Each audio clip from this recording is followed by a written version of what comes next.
how far would you go to get a role? Yeah. That's something every actor has got to think about. Well, dude, it was really hard, man. So, I've never even done that with a girl on a girl scene. What was really hard?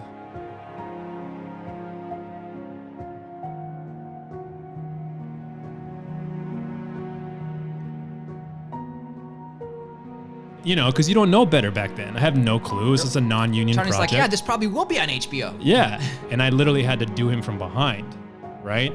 And I was like, I don't know if this was even like worth it, you know? But then I was like, well, I'm HBO, maybe it's HBO. And then obviously that never happened. And so you did it? Yeah, I ended up doing it because I didn't want to upset anybody.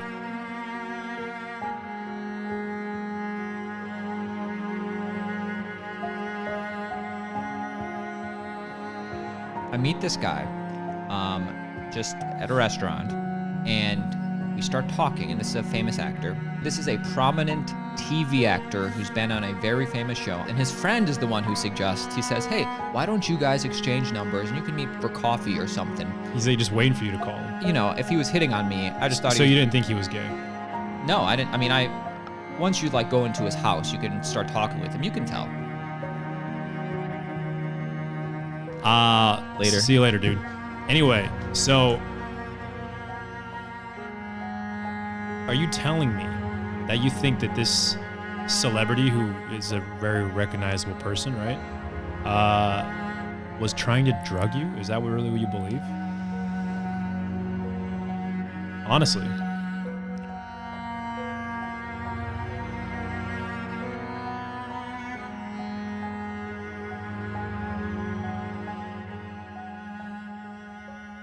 Welcome back, everybody, here at Surviving Hollywood Podcast. The goal of this podcast was to bring you the best, the happy times, the wins of these actors and directors and writers about booking the part, getting the writing job, whatever it is. We want to know the successes in this industry. But having said that, there's a darker side to Hollywood, and that's what we want to bring you today. The horror stories, for lack of a better word, the Me Too moments. Johnny laughs so he doesn't cry. That's it. Hey, everybody copes their own way. I'm dying inside. But here today, we want to confess to you the darker side of Hollywood. My name's Austin. My name's Aaron. I'm Johnny. And here is Surviving Hollywood Podcast. Our own stories. Who's want to go first? Austin, do you have any stories of anything? I told you not to throw it to me. Because you got to go. I mean, you're just going to... I'm going to a commercial So audition. Austin's going to facilitate. I told him I'd do the intro. I'd take care of the first 30 seconds. Johnny, you go first. Well, you know, the thing is that I don't really have any like really dark stories necessarily, but I have like two stories. They're both short of things that happened that were funny, but then also not funny because I don't know. It was just a really challenging experience. So one specific instance is there was a project I worked on many, many years ago when I was first starting out. It was a web series. I got casted as a hitman, and I had zero dialogue. Thanks, man. Sorry. I had no dialogue in it. Literally just got booked off of a headshot, and I was like one of the first things I got. And I'm For a show? It was just a web series. Oh. And I was like, oh my God, like I'm just happy to work on anything because I can't book anything anyway. Showed up, shot this thing. It was kind of cool. Actually turned out pretty decently. Well, the director and the creator of the project really liked me, and he was like, hey, I really want to work with you again. So I remember one time I was in Texas working when I used to work as a car host, when I used to do like hosting car events, talking about Dodge trucks, actually Ram trucks. Like, what would you say? I would talk about all the mechanical aspects of the vehicle. And then like literally I had like a 5-minute monologue, like a spiel I had to learn where I'm literally just on the microphone talking about all the benefits and things that this car has. No money Really down. hard, man. No, it wasn't like that. It was like me telling, it's got a 3.8 liter, blah, blah, blah, whatever. Anyway, I'm in Texas. I'm in my hotel room and the director calls me of this project. Now, this director is gay. No problem with that. Why'd you bring that up? Because it's relevant to the story. All right. Now, that's not a problem. No problem with that at all. He's a great guy. I still talk to him to this day. And he starts telling me like, hey, I really want you to be part of this web series. And let me kind of tell you what I kind of think to have your character. Like, I know you played a hitman. I think we're not going to use it at all. And instead, we're going to have you become a detective. And, you know, this is your backstory and this is that, you know, like, you're going to be engaging with this character and this person's your sister, this and that. And I must have had bad signal in the hotel. I don't really know. But he starts saying he's like, yeah, the detective's going to be a homosexual. And then, well, that sounds interesting. That's awesome to be able to tell that story. And then for a split second, I was like, in my head, I'm thinking like, well, why does he have to be gay? Because like, that's not really relevant. It makes me think of Boondock Saints, you know, with William Dafoe's character. Oh yeah, you're right. But like, I was like, that's not really relevant because everything that he had led up to that backstory had no connection to it. And I was like, that seems weird. Like, and by the way, why would I, you know? And by the way, you fuck a dude. Well, that's what I was thinking. I was like, well, am I going to be doing like all these gay scenes? And I was like, I hadn't really done that stuff really before. And I was like, I don't know, you know? And so I very politely was like, hey, you know, I just have to ask, like, is there like a reason, like, because you were just kind of talking about the character and like what he's going through. Like, is there a reason like why he's a homosexual? Like, I don't know if that really adds anything to the story. Like, what's going on with that? And there was a long pause. And he said, Johnny, I didn't say homosexual. I said homicide. So he was a homicide detective. And I was like, oh, long, awkward beat. And he's like, why would he be a homosexual? And I was just like, I'm so sorry. But I didn't. I think it's weird for him to get a little plugged. He should have just said, oh, no, I said this. Yeah, I know. But because I kind of went on a thing of like, hey, you know, I don't know if I feel comfortable with that. Okay. You know, and I was like, I don't know if this is going to work. And it was really awkward. Luckily, we're still cool. But that was an unusual experience. And that was just one story. But would you have done it if he said, hey, you're going to... you have to do what William Dafoe depending did. on what it was. That's an animated show, though. No, Boondock Saints, the original movie. Boondock Saints. Are you talking about Boondocks? No. That's what I was thinking about when you said that. Yeah, that's a big movie. Yeah. It wasn't that big at the time. So you'd be gay for pay. Okay, so this transition to the next story real fast, super quick, because I know you got to leave. Well, I've already left mentally, man, so bring me back. This was after this happened, right? Some time after that. This is the story I remember. My first manager, I got out here. I was really excited. Didn't know what the hell I was doing. I ended up going in to audition for this pilot at Cast, if you guys remember that studio. Now out of business. Cast, yeah. Whatever you want to call it. Anyway, I went and auditioned for this character that was like he was a very kind of like, he wasn't flamboyant, but he was a homosexual and he was in love with this older man and we were married and like all this, like, it was like a relationship drama, right? A dream role for many. So I auditioned for it, got the role. I was excited because I was like, man, like my manager just sent me out. Like this is like the first of like 5 auditions he sent me and I booked this one. And it seemed like a cool thing because they were like, oh, we're gonna pitch it to HBO, Showtime, this whole thing. And I'm like, oh my God, this could be really cool. And I met the people working on the project. They seemed really awesome. And then I got the script at the table read. I didn't read it before that. And there was a lot of sexual scenes in it. Lots of them. That's involving me. That's camera time, baby. And I was like, man, I don't know if I can do this. It was sex scenes where you were the submissive, right? Correct? No, actually, I was the one that wasn't. Oh, then what's the problem? I don't understand why so. you couldn't do it, though. You just booked a job, right? Yeah, but I had just started out. I've never done a scene where I had to make out with a guy. Were you getting paid? No, that was the thing. It was a non-paying project. But because I was so new to town, just got a new manager. Straight off the Didn't bus. want to upset them. And then on top of that, I was like, well, you know, this could be on HBO. It could be on Showtime. I don't know. You know what I mean? Like, there's all these, like, they fill your head with all these, like, illusions of grandeur. And you're just like, yes. Copy credit meal. Exactly. You told us HBO pilot back in the day. Yeah, that's what they said it was. Just like you mentioned it now, yeah. Yeah, that's what they, you know, because you don't know better back then. I have no clue. It's just a non-union Johnny's project. like, yeah, this probably will be on HBO. Yeah. And then so, you know, I read the table read and I was like, oh my God, I don't know if I could do this. I even called my manager and I was on the fence about it.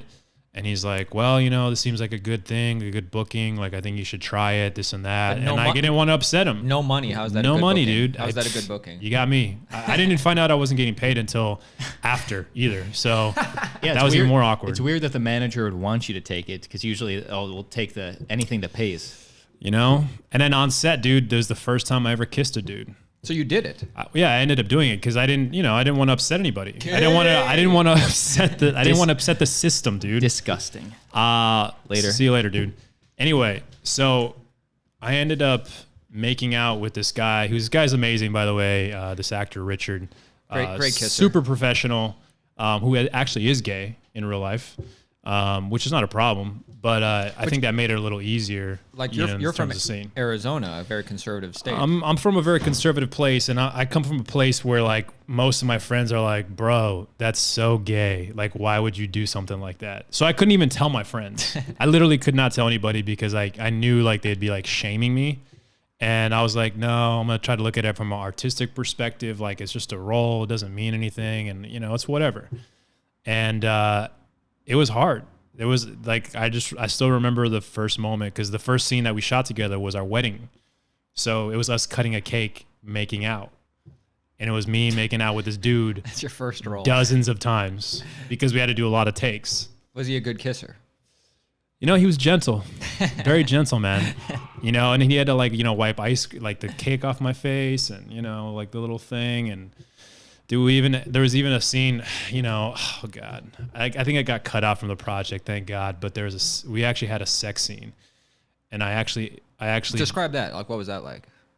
Awkward as hell, dude. I've done a sex scene. It's very mechanical, right? You wear the sock and. Yeah, but this was a sex scene where I was literally completely naked except for the sock, completely butt ass naked, and I had to like.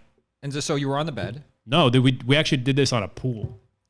It was a pool table? No, a swimming pool, and I don't think I've ever seen Ted told the story. And I literally had to do him from behind, right, and like with the sock on, and he wasn't wearing anything, and so this was even more awkward. He wasn't wearing anything. No, you saw his bare ass. He had boxer shorts on originally, and the director was like, "We could see the shorts, man. You got to bring them down." And I was just like, dude, that'd be so like, God, dude. Like it was literally like, it felt like on the verge of being a porn. Like that's how close it felt like. Dude, I can just imagine if I did that, my heart would be like sinking. Like, dude, when is this day over? So what are you complaining about? What are you talking about? How did I not do it? You seem a little homophobic, dude, that you had those. Okay. Anyway, dude, it was really hard, man. So I've never even done that with a girl scene. What was really hard? Did anything move? No, nothing moved. All right. This like, I know you guys can't, if you're listening, you can't see my facial reaction, but literally for those watching on YouTube, this was my reaction up top because I had to pretend like I was enjoying it, right? Like, so I was like doing that. And then like when I knew it wasn't on my face, I was just like, I had to close my eyes and just be like, So doing it, so I'll describe this. When he's doing it and the close-ups on his face, he's like a frat boy or something. Like, yeah. Yeah, I had to be like, oh, yeah, yeah. And then when it would cut away from my face, I was literally just like gagging the whole time. That's what you think of when you have to cry for, movie scenes, right? It was tough, dude. You know what? It was actually even hard on him. I like for him, I knew it was difficult as well. So that made me feel a little bit better that we were both equally uncomfortable because you've done sex scenes and they're really mechanical and weird, but this one by far of any sex scene I've ever done or anything was like the most hardest. Not even that he was a guy, the hardest one I have ever done. Cause like literally I was at the point of like wearing almost no clothing essentially. After I finished that day and we were done, I literally sat in my car before I left and I was like, what did I just do? Because then I was like, my bare ass is on camera, right? I should have stayed at the bank job. I should have just stayed at B of A. And I was like, I don't know if this was even like worth it, but then I was like, well, I'm HBO, maybe it's HBO. And then obviously that never happened. And like most projects in LA, they never go that way. And I was like, damn, that kind of sucks. I did that. And like now there's footage out there somewhere. Yeah. Where can our audience see it? You can't because they never released it. Well, you said there's footage out there. Yeah, because they cut they cut it into an episode and they sent it to us. So where can we see that episode? Well, the thing is that part, the director told me that like that part of us doing stuff like from behind, he has said he ended up not deciding to use it. So he like actually the way he did it, he thankfully to him. He just said, this is tasteless. Thankfully to him, they decided to use an angle where there was like a sort of like a bush or a tree branch kind of covering us a little bit. Artsy. So you couldn't really see what was happening. Like when the camera pans to like the curtain in the wind. Exactly. But it was more of like a palm tree branch like flapping in the wind. Right. So yeah, dude, it was wild. First and last time you ever did gay stuff on film? On film. That was the last time. Would I do it again? Well, I'd do it again if it was the right project. Like, is it the pay or is it the? Well, first of all, yeah, hell yeah, I gotta get paid, dude. I ain't doing that shit for free again. I ain't doing that more than 3 times for free. Nah, dude, that's crazy. I'll never do something like that. I don't work for free anymore anyway, But it has to be like a quality project. Like I'm not doing it for a web series. It's got to be for like, a big actual HBO show, a film, like a big feature film. It's got to be relevant. It's got to have wheels, traction. But if it's good pay but not relevant, no traction, you're not going to do it, or you would? Like $1,000. Well, that's like a regular SAG. I know, but it's not going to. So you show up for one day. It depends on what it is. Like if it's like a role where like there's like actual like, there's depth to the story and there's like dimension to the character. Yeah, maybe. But like, I'm not just going to show up and just be like, hey, this is where the guy just, does you from behind and we're paying you for the day. Like, what am I going to do with that footage? Now, before we move on to my story, my question to you is, would you, not on camera, would you ever do anything, kind of like gay, Me Too, to get a role? Like, how far would you go to get a good, no, I'm guaranteeing you a good role on an A-list movie that's going to get traction and distribution, and all you have to do is, do a little something with the producer. Have you thought about that? I've done that.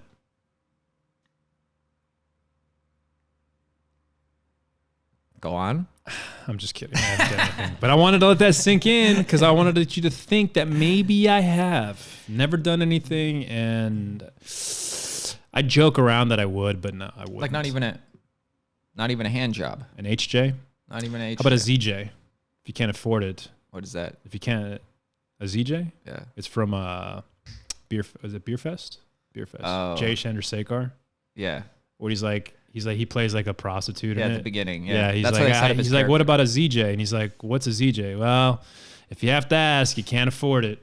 Now, I was actually in a situation. I've hinted at this story, told parts of it on this podcast before, and I'm not going to use the person's name, but this is a story about how I think I was almost Bill Cosby'd.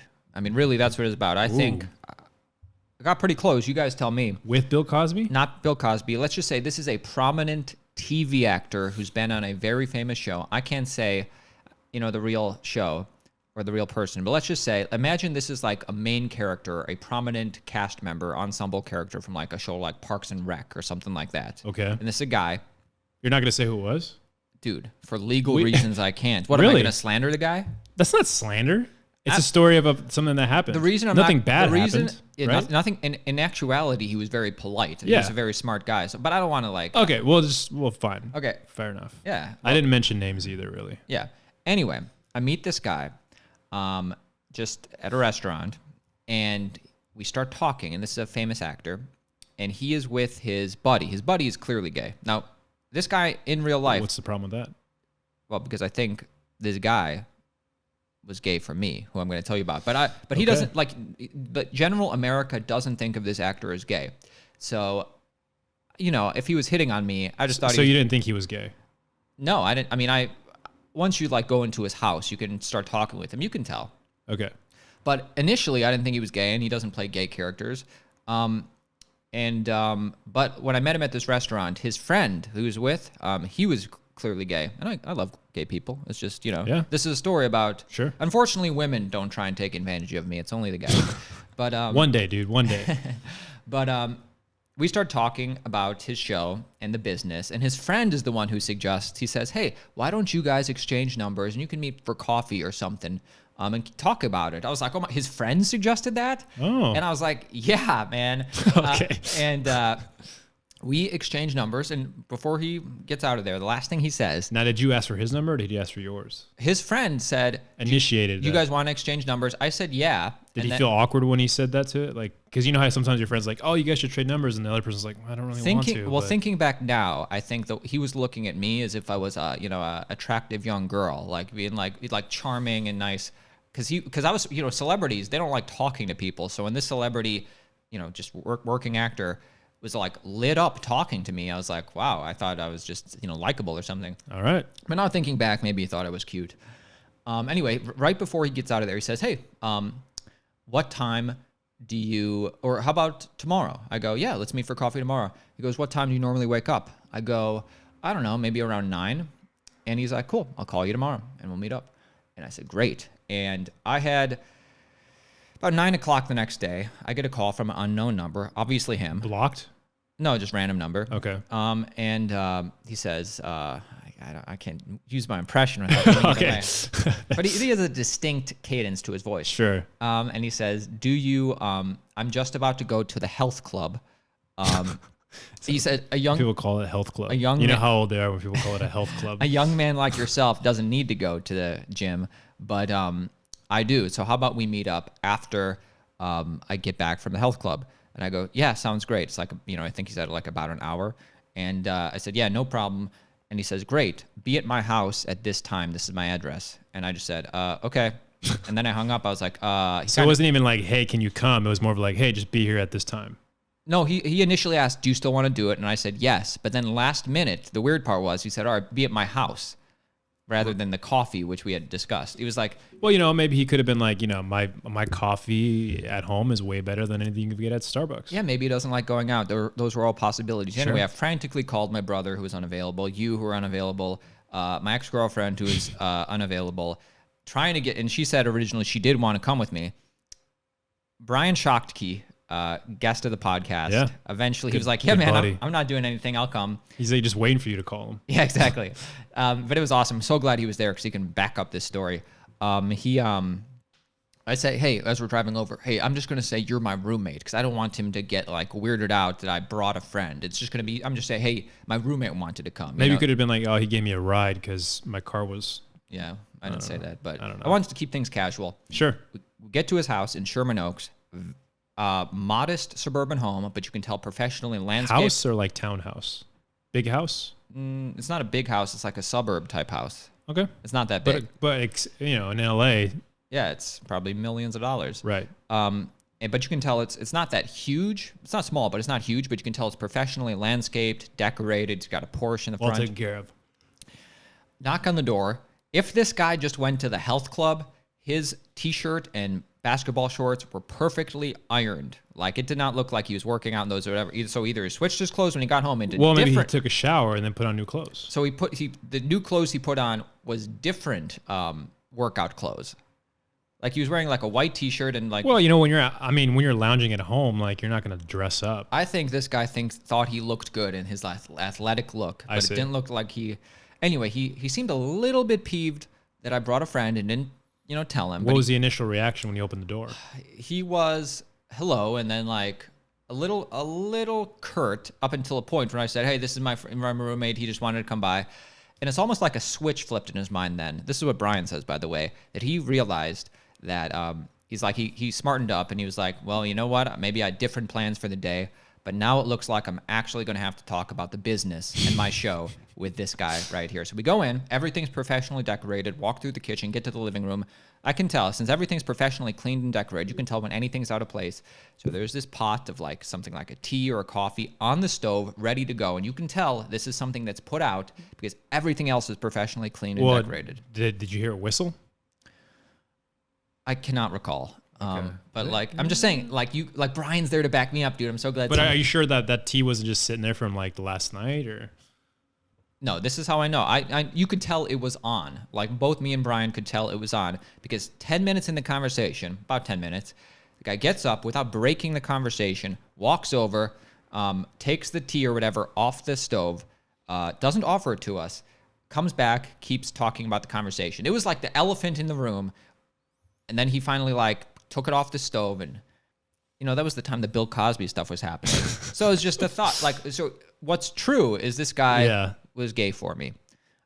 So hold on. What speculation is? What was something in that pot? Let's kind of back this up for a second. So just so I understand your story, and I've heard the story many times, but just so I can kind of poke and probe a little bit. Are you telling me that you think that this celebrity, who is a very recognizable person, right, was trying to drug you? Is that really what you believe? Honestly.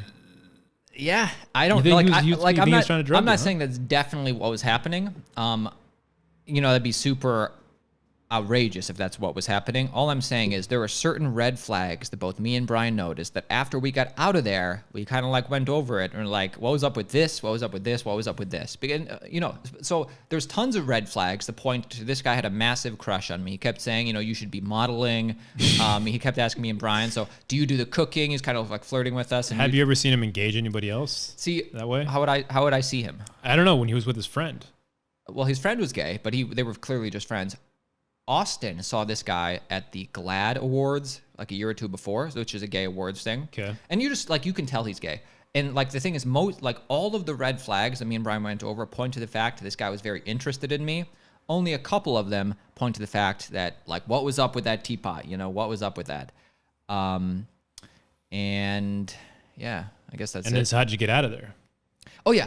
Well, first of all, because I had called you, Austin, my ex-girlfriend, everybody try and go with me, and finally Brian did. My phone was blowing up an hour later, everybody calling me back while I'm at his house. And it just kept blowing up, everybody calling me back.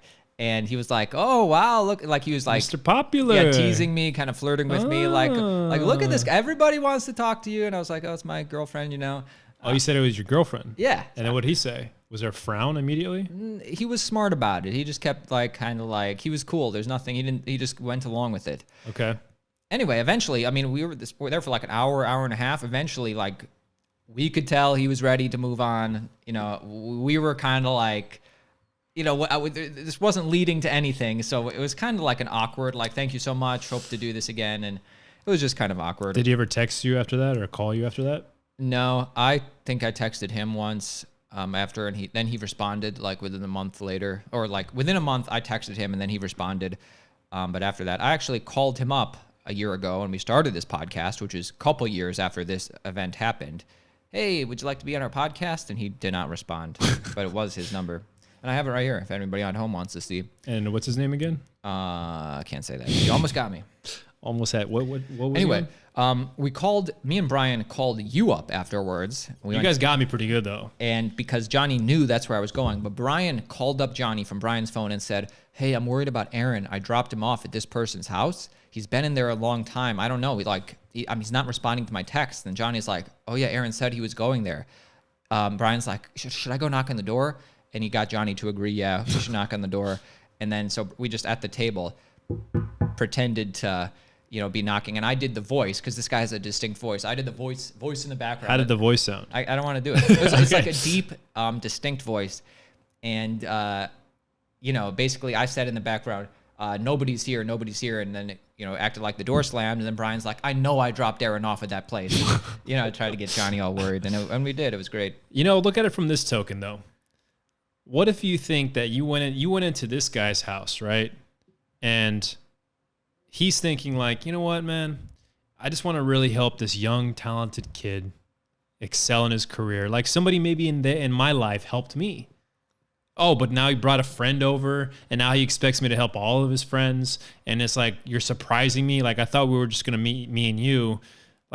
Maybe that's what turned him off. And maybe he was genuinely there just to help you with your career. But then he sees you bring this other individual, and he just felt offended. Maybe he would have been more helpful if I didn't throw another person in last minute. Exactly. I would have been afraid. Never discussed. If he offered me whatever was in that teapot without somebody else being there. What if he said, hey, have a drink. Would you have drank in it? Who knows what the situation would have been, but I probably wouldn't have. But what if he would have said, it's no big deal. No big deal. And maybe he takes a sip. And I'm I don't want to be rude, but I also don't want to drink. What if he switched the cups? Yeah, exactly. What if he built up his immune system and okay. So what if you were If he asks you like in the middle of the conversation, hey, do you like tea? And you're like, yeah, I love tea. Oh, let me go get you some. And then you're like, oh man, I just set myself up into that one. It'd be hard to say no because of the implication. So you would have just taken it, dude. I might have, and like I could have. I don't think I would have, but I could have been pressured into it, especially if I didn't have a friend there. And if I took it and there's something wrong with it, maybe I would have had sex with him. All right, hit me that last question. You asked me this earlier, right? How far would you go to get a role? Yeah. That's something every actor has got to think about. You know, now that the Harvey Weinstein Me Too movement, like we're post that time. But when I first got here, we were before that time, you know? It was. And this is a conversation. Everybody used to always say, you know, Will Smith's done some stuff. You don't think Will Smith got where he's at because he didn't, you know, do some stuff with some guys or whatever, or Tom Cruise or Travolta or whatever. Are those true? That's just what people say. You say that, you know, everybody's like, you know, Will Smith's done some stuff. Okay. Even though Will Smith's like the greatest actor ever. Yeah, he's great.